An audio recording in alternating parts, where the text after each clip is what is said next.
Kita balik lagi di Generasi Mecin, membayangkan periode kedua kabinetnya Pak Jokowi bakal seperti apa dan tantangannya apa. Saya mau nanya ke Kang Maman dulu deh, yang juga akan menjabat DPR di periode ke depan, insya Allah ya Kang ya. Amin. Kira-kira tantangan dari pemerintah dan DPR deh untuk menghadapi periode keduanya Pak Jokowi, termasuk pemilihan kabinet, pasti akan menentukan. Apa Kang? Ada 3 hal ya. Yang pertama adalah banyak sekali program-program yang tidak tepat sasaran. Oke. Maka tantangan ke depan pemerintahan Jokowi Ma'ruf Amin ini ada validasi data. Bayangkan saja bagaimana program-program yang menarik dari pemerintahan Jokowi JK kemarin, itu ternyata yang tidak tepat sasaran itu bukan karena programnya tidak bagus, tapi karena datanya nggak valid. Seperti itu. Sehingga orang kaya dapat bantuan, orang miskin enggak gitu. Nah yang kedua adalah reformasi birokrasi yang saya sebut tadi. Jadi sehebat apapun jadi menterinya, tetapi kita tidak bisa mengeksekusi, menaklukkan para birokrat-birokrat yang aduh malesnya minta ampun, copy paste dan lain sebagainya. Sehingga lihat aja beberapa kementerian programnya hampir sama. Kalau ini bikin program ini, di desa yang sama bisa 4 program dari kementerian yang berbeda. Karena apa? Birokratnya malas. Nah makanya reformasi birokrasi ini menjadi tantangan besar menurut saya. Nah yang ketiga yang terpenting adalah koordinasi dan komunikasi. Sehingga tidak ada istilah kemarin Bulog dengan Menteri Perdagangan berbeda pendapat dan lain sebagainya. Sehingga Jokowi kemarin banyak sekali tiba-tiba diarahkan senjatanya kepada Jokowi. Kalau saya jadi Jokowi, loh gue punya pembantu kok nggak menyelesaikan persoalan ini. Padahal sudah jelas tupoksinya, sudah jelas profesionalismenya dan lain sebagainya. Nah inilah sebenarnya tantangan berat ke depan karena kita sudah tidak berpikir kita menghadapi siapa di dalam negeri. Kata kuncinya kita bisa nggak berpacu dengan cepat untuk menjadi negara maju. Jokowi telah meletakkan pondasi besar soal infrastruktur, tetapi Jokowi pun harus membuat di periode kedua ini bahwa persoalan infrastruktur bukan hanya satu persoalan, tetapi ada persoalan lain. Bagaimana Papua itu adalah soal identitas, soal kebanggaan. Lalu di beberapa daerah, jadi jangan nganggap bahwa kalau sudah dikasih infrastruktur orang tenang, nggak bisa. Provinsi Katona itu ingin lepas dari Spanyol, bukan berarti dia tidak merasa dimarginalkan oleh Spanyol, enggak. Irlandia itu keluar ketika itu dari Britania Raya itu karena mereka betul-betul ingin ada identitas, ada kebanggaan, ada human development yang dibangun. Nah saya rasa 3 tantangan itu. Oke, dan antara pemerintah dan juga DPR untuk kedepannya dengan koalisi yang seperti sekarang tuh akan seperti apa sih Kang sebenarnya? Kalau saya rasa hari ini DPR dengan pemerintah akan lebih harmonis, lebih sinergis. Karena saya masih ingat 2014 hampir 6 bulan kita ribut-ribut dulu dengan temannya Bang Umar KIHKMP itu, sehingga nggak nyaman. Lalu setelah itu berubah lagi peta politiknya.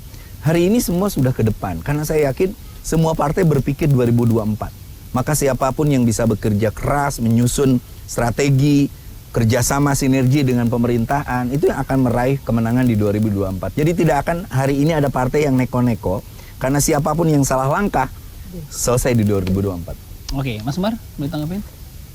Tantangan pemerintahan kedua Pak Jokowi ini saya rasa adalah pertumbuhan ekonomi yang paling utama. Karena kita tahu Pak Jokowi pernah menjanjikan meroket, tetapi memang sampai sekarang belum kita lihat. Sekarang masih 5, sekian. Nah, kita butuh kinerja Pak Jokowi beserta menterinya di kabinet kedua ini itu benar-benar pertumbuhan ekonomi dan juga penciptaan lapangan kerja yang baik untuk anak-anak generasi muda seperti itu. Oke, Mas Ilham? Kalau saya lebih ke persoalan pembangunan sumber daya manusia, SDM ya? SDM. Itu menjadi penting kenapa? Karena sudah cukup bagus Pak Jokowi di periode pertama melakukan menggiatkan pembangunan infrastruktur di mana-mana. Sekarang giliran Pak Jokowi untuk membangun manusia Indonesia. Kenapa ini menjadi penting? Kita punya tantangan lain. 2030-2035 puncak bonus demografi. Bagaimana dengan generasi usia produktif kita? Kalau itu tidak dimaksimalkan dengan bagus, maka yang akan terjadi adalah pengangguran di mana-mana. Maka yang perlu kita siapkan hari ini adalah bagaimana membangun manusia Indonesia yang siap berkompetisi, yang punya daya saing, sehingga dia masuk di dalam percaturan global dengan kompetensi yang mumpuni. Kita bisa menjadi bangsa yang unggul di situ. Nah itu menjadi PR penting Pak Jokowi sekarang. Tinggal bagaimana kemudian kabinet serta mitra koalisi yang ada di parlemen. Saya juga tidak mau bilang kalau semua harus berkoalisi dengan penting juga ada check and balance.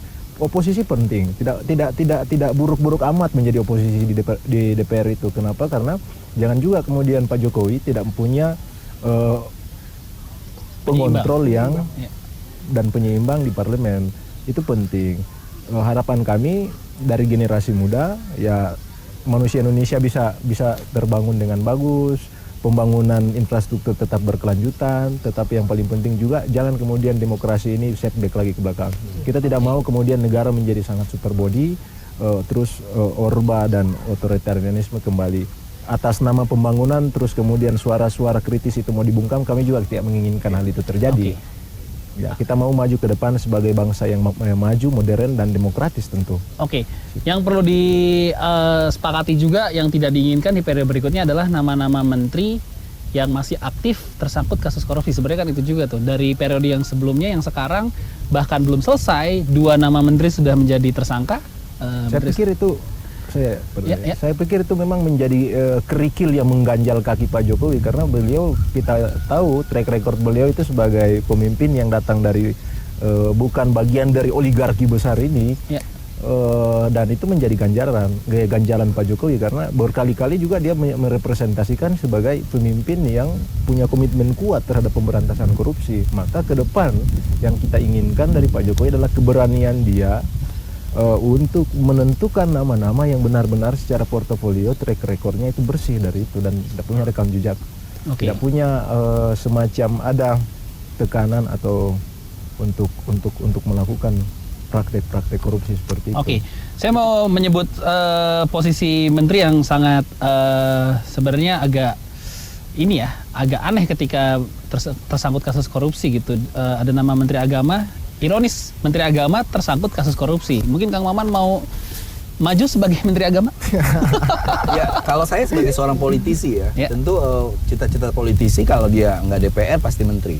Kalau nggak menteri ya naiknya presiden. Jadi saya tentu berharap setelah jadi DPR, lalu berharap bisa jadi menteri, berharap ke depan jadi pemimpin nasional dan sebagainya. Itu sesuatu yang wajar dari seorang politisi.